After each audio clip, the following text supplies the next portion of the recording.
Hello! Goober and I are so happy you're here. He's in the chair. This video is about my journey and my realizations to be able to finally use all my emotional tools to find a way through. Because trust me, through is the only way. I wanted to share my experiences and the way I finally found my way through seemingly insurmountable challenges. I see so many people experiencing many of the same emotional and spiritual responses to these crazy times, and even some really similar physical ailments after COVID that my reactivated infections cause. It's fascinating how, regardless of the microbes, our bodies have similar mechanisms to fight attacks from these invaders. And regardless of the methods of massive loss, the emotional and spiritual responses are so similar as well. So I hope my experiences can help. Right now, we are continually cycling through our emotional arsenals. We are confronted by fear, sadness, confusion, anger, anxiety, and frustration daily, and sometimes hourly.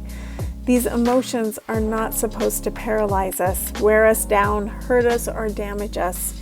Yet that's often how we're experiencing them, especially now. And it's not at all surprising.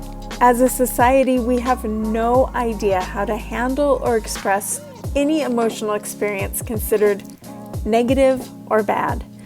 The universal responses to children's emotions are causing us to grow up into emotionally illiterate adults. Children are taught with the best of intentions and genuine care lessons that are lasting a lifetime. Consistently, kids are urged not to cry or be upset when they fall and skin a knee, or they're left behind. We tell toddlers that there's nothing to be afraid of when frozen with fear at the top of a slide, and it's scary. When confused or anxious to try something new, we make it clear that they shouldn't be so dramatic because it's not that hard. It's all good. And we command an angry child that because somebody destroys their creation or they're frustrated at not being understood, they should calm down, smile, be quiet, and take it easy. Reinforcement of emotional dysfunction that repeats. It's no wonder we have no idea what to do later in life when we feel angry or scared or frustrated or sad. When the times when we genuinely felt it as children, we were told not to, that it wasn't that big of a deal, that it wasn't really bad. No wonder we don't know how to trust our intuition and our gut when we second guess ourselves. No wonder. We just don't know any better. And as parents, we're teaching our kids the same stuff because we just don't know any better. We have to free ourselves from the illusion of control. These universal responses program how we all perceive and interact, not only with ourselves, but also with the world. And the cycle continues.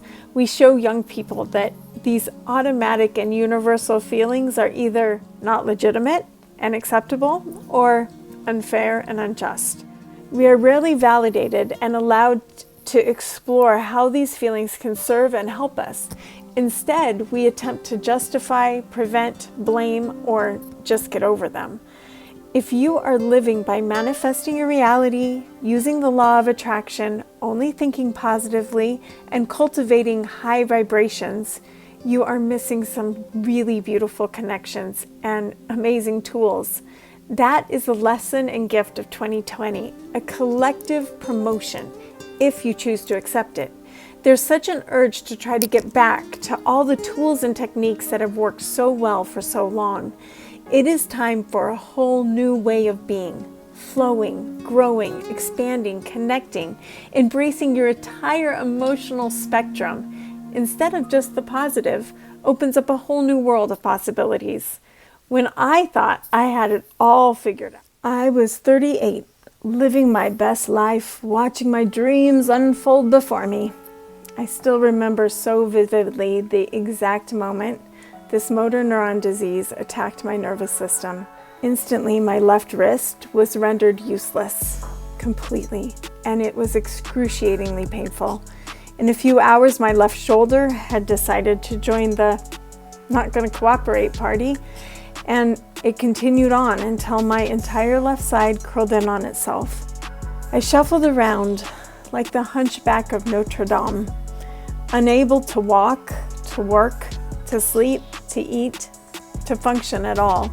In less than 2 weeks, I went from a graceful warrior to Quasimodo, and there was no amount of positive thinking, affirmations, or visualizations I could do, say, think, or feel to shift it. It was impossible to hide. There was no way I was going to fake it until I made it. All of my tricks were useless, and I was fading fast. I lost a lot of things: abilities, notions, my long hair, my pride. But one of the toughest losses by far was the sense of control and the false sense of security that I had unknowingly come to depend on really heavily. Eventually, I was hospitalized with an IV pumping formerly forbidden antibiotics into my veins, and an alarm on my bed preventing my getting up because I would fall if I did. It was incredibly scary, heartbreaking, maddening, confusing, frustrating, and humbling. I had never experienced anxiety before. Suddenly, I felt like I existed entirely in a panic state, with a healthy dose of shame at my inability to manifest and shift my way back to myself. I had nowhere to hide, and certainly no way to run. I had to figure out a way to go through all of the feelings that I had been avoiding, denying, and suppressing for so very long. It was scary for me to embrace and acknowledge emotions and behavior that I genuinely believed would cause my demise. If I focused on those, I knew I was going to make it happen more. I needed to learn how to use those emotions I had worked so hard to eliminate. I was amazed once I tried how easy and genuinely freeing it was to accept all of my emotions. I realized that my obsession with getting back to my old self and staying positive was really just an attempt to feel in control while claiming to let go. Of course, the irony. Emotions are designed to pass through you, not define you. They are not who you are. In fact, instead of saying, I am an emotion, practice saying, I feel an emotion. So instead of saying, I'm sad, say, I feel sad, because that's the truth. Let go of the idea that the only acceptable emotions are of the positive or good variety. I eventually realized that the harder I fought, the faster I sank. I was thrashing in emotional quicksand without realizing that all the tricks and techniques that I had thought served me so well for so long were causing me to sink faster. When the appropriate emotional responses to our situation is one that we have labeled wrong and that we try so hard to change by denying, ignoring, or faking it, the more power those emotions get and the more desperately they need to be expressed. The same belief system that tells us to only allow the positive also tells us not to give energy or give power to the things that we don't want to create. Energy goes where intention flows, after all. It's the very essence of the idea that we create our reality, and it is entirely wrong. When we name and acknowledge our challenges, we take our power back from them to tackle them from a place of strength, not weakness. When the deformation and deterioration of my hands became so severe that it was impossible to hide it anymore, I covered them entirely with tattoos. I had hoped that anyone, including myself, who saw them would give energy to the beauty, the stupidity, the extremity, whatever, of the tattoos, not the sick and alarming fingers that were curling in and twisting on themselves. Eventually, it became impossible to drive attention to the illusion that I wanted to manifest. taught me that distractions don't solve anything. They only prolong the inevitable. So when tattoos and a sunny disposition could no longer hide the truth, I finally allowed myself and my struggle to be seen and understood. I was showered with so much love, support, understanding, and caring. It was almost overwhelming. And I even started to slowly accept myself. I was convinced that acknowledging my illness would make it even more powerful. I was so shocked when it did the exact opposite. Please call out, acknowledge, name your challenges. I promise it is so empowering and freeing to do so. So I'm sharing these experiences and lessons in hopes it will help you and encourage you to share your experiences as well.